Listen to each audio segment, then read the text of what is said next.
नमस्कार, मैं हूं आपके साथ पूर्णिमा मिश्रा। स्वागत है आपका हमारे खास शो क्या कहते हैं नरेंद्र मोदी में। इसमें हम आपको सुनवाते हैं प्रधानमंत्री नरेंद्र मोदी के वो ऐतिहासिक भाषण जो देश और दुनिया के दिलों पर छाप छोड़ जाते हैं। ऐसा ही एक ऐतिहासिक भाषण उन्होंने 7 अक्टूबर 2011 को अहमदाबाद में दिया। मोदी जी ने अपने भाषण में कहा कि दुनिया में सबसे युवा देश हमारा है, हमें हर क्षेत्र में विकास करना होगा और गुजरात सरकार हर टैलेंट को प्रमोट करेगी।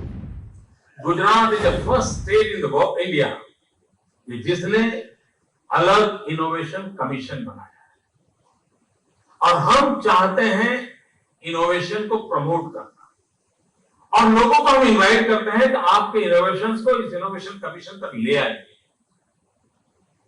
एक्सपर्ट लोग उसको देखेंगे और सरकार आपके इनोवेशन को मदद करेगी, सपोर्ट करेगी और इसमें हम प्रोडक्ट लेवल तक जा सकते हैं तो गवर्नमेंट पूरी तरह आपके साथ खड़ी रहेगी। ये इनिशिएटिव गुजरात ने लिया है। कुछ इनोवेशन सामाजिक जीवन में हुई है, जैसे एजुकेशन सिस्टम में कई टीचर्स ने अपने आप नए नए इनोवेशन किए। हमने इसको अभी एक छोटी किताब के रूप में भाग में लाए और हम चाहते हैं कि उसको रिप्लिका कैसे करें, हम लोगों तक कैसे पहुंचाए, उस दिशा में हमने काम शुरू किया। हमने और एक काम शुरू किया है। श्री नारायण मूर्ति के नेतृत्व में हिंदुस्तान का पहला एक incubation centre, world class incubation centre हमने प्रारंभ किया है, आई क्रिएट। इस आई क्रिएट में क्या नेतृत्व श्रीमान नारायण मूर्ति जी करने के लिए स्वीकार किया है। जो नौजवान रिसर्च करेंगे और हर रिसर्चर के पास फाइनेंशियल रिसोर्स नहीं होते, वो तो बेचारा फकीरी में होता है, उसे मदद चाहिए। अगर उसको इंफ्रास्ट्रक्चर मिलता है, मदद मिलती है, लैब मिलती है और उसको सपोर्ट के लिए और अगर सारी व्यवस्थाएं जो चाहिए अगर मिलती है तो अगर उसके अंदर टेम्परामेंट पड़ा है तो दुनिया को बहुत कुछ दे सकता है। और इसी को लेकर के, इस बात को प्रमोट करने के लिए, इस टैलेंट को प्रमोट करने के लिए, इस प्रकार के साइंटिस्टों को प्रमोट करने के लिए उन्होंने जो रिसर्च किया है उस रिसर्च को सस्टेन कैसे करना, उस पर काम करने के लिए ये आई क्रिएट नाम का एक इंक्यूबेशन सेंटर नारायण मूर्ति के नेतृत्व में हमने गुजरात में प्रारंभ किया है। वो आने वाले दिनों में बहुत सारे मिरेकल करेगा, ऐसा मेरा पूरा विश्वास है और उस दिशा में हमने काम किया है।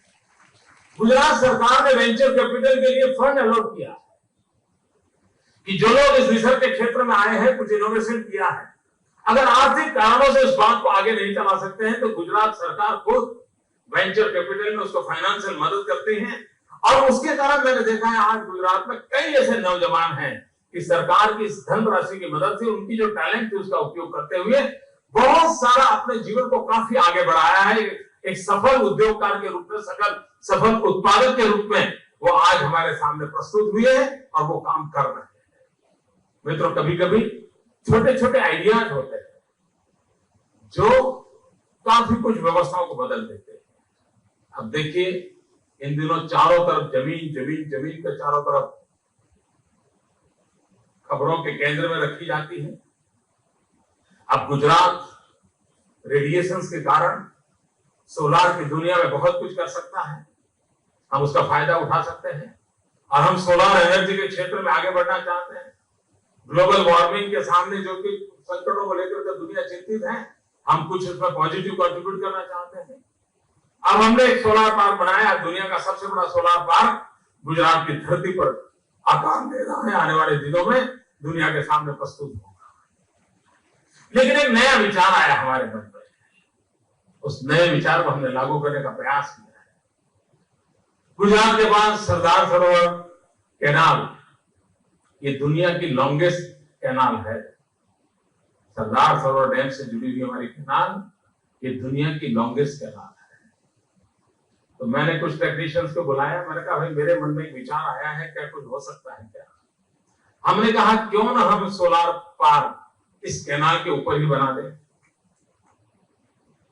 कैनाल के ऊपर ही सोलार पैनल लगा दें।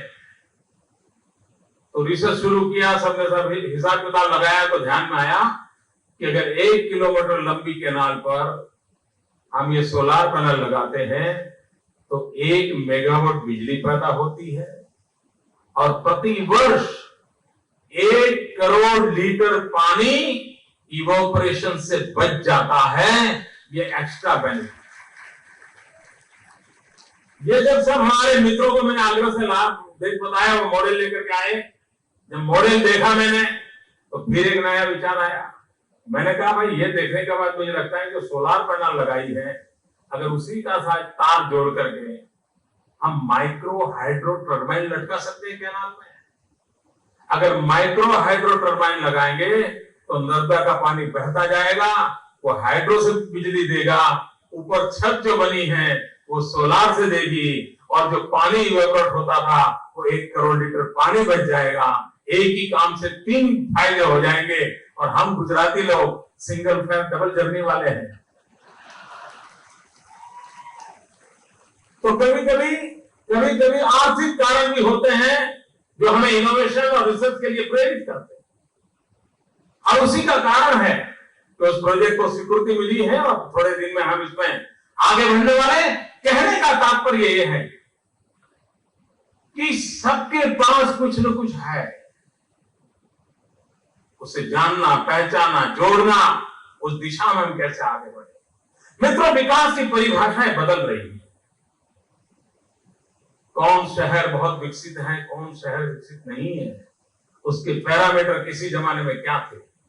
पर कैपिटा इनकम सोची जाती होगी, सफाई कैसी हो सोची जाती होती, ग्रीन एरिया कितना है, रेजिडेंशियल एरिया, ये सारे पैरामीटर से देखा जाता होगा।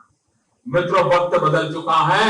मैं देख रहा हूं कि आने वाले दिनों में शहर अच्छा कौन सा है और शहर अच्छा कौन सा नहीं है, उसके पैरामीटर में एक महत्वपूर्ण पैरामीटर ये आने वाला है कि शहर ने कितने पेटेंट करवाए, ये मानदंड बनने वाला है। यानी उस शहर में रिसर्च की टेम्परामेंट कितना, वो यूथ पावर क्या नई रिसर्च दुनिया को दे रहा है, और जहां पर ज्यादा पेटेंट रजिस्टर होते होंगे शायद उस शहर को आगे माना जाएगा। वो दिन दूर नहीं है, और इसलिए हर शहर को, हर राज्य को रिसर्च को, पैटर्न को इस दिशा में विकास करने के लिए प्रेरित करने की व्यवस्थाओं को सोचना पड़ेगा। अगर हम नहीं सोचते हैं तो हम पिछड़ जाएंगे। मैं तो हम कहते हैं कि 20वीं सदी हिंदुस्तान की सदी, भारत की सदी किसके हाथ में है? युवाओं के हाथ में।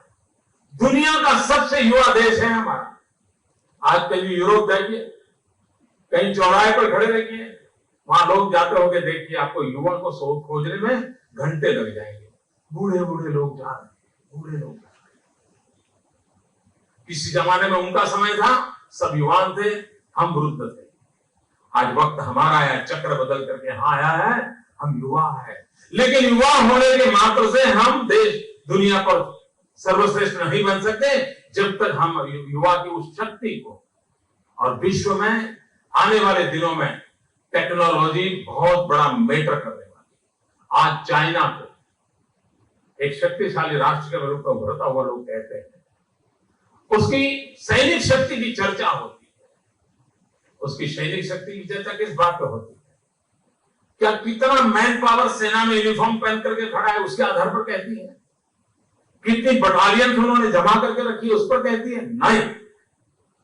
अब सैन्य शक्ति का आधार कितना मैन पावर आपके फोर्स में है उस पर नहीं है।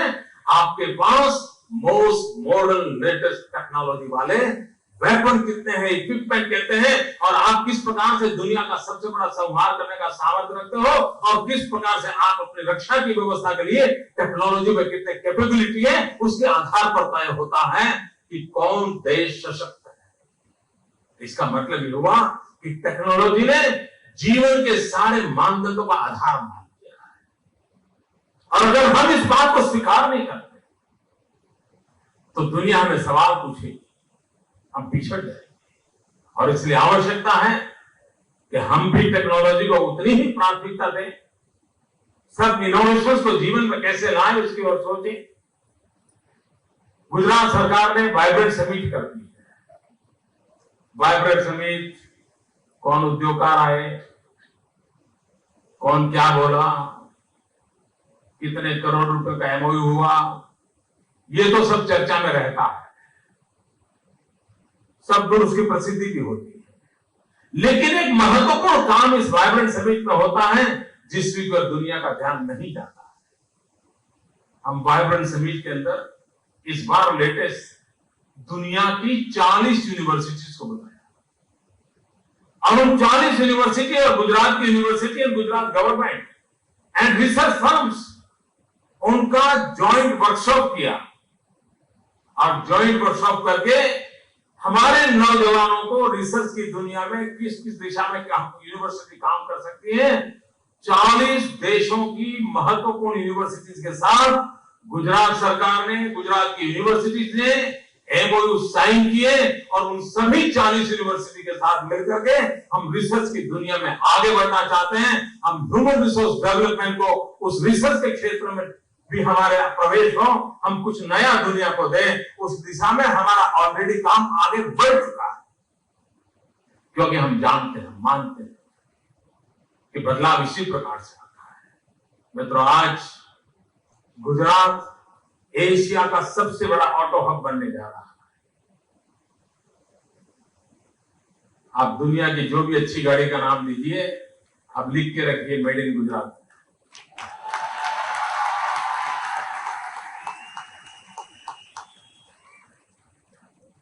वो दिन दूर नहीं है दोस्तों।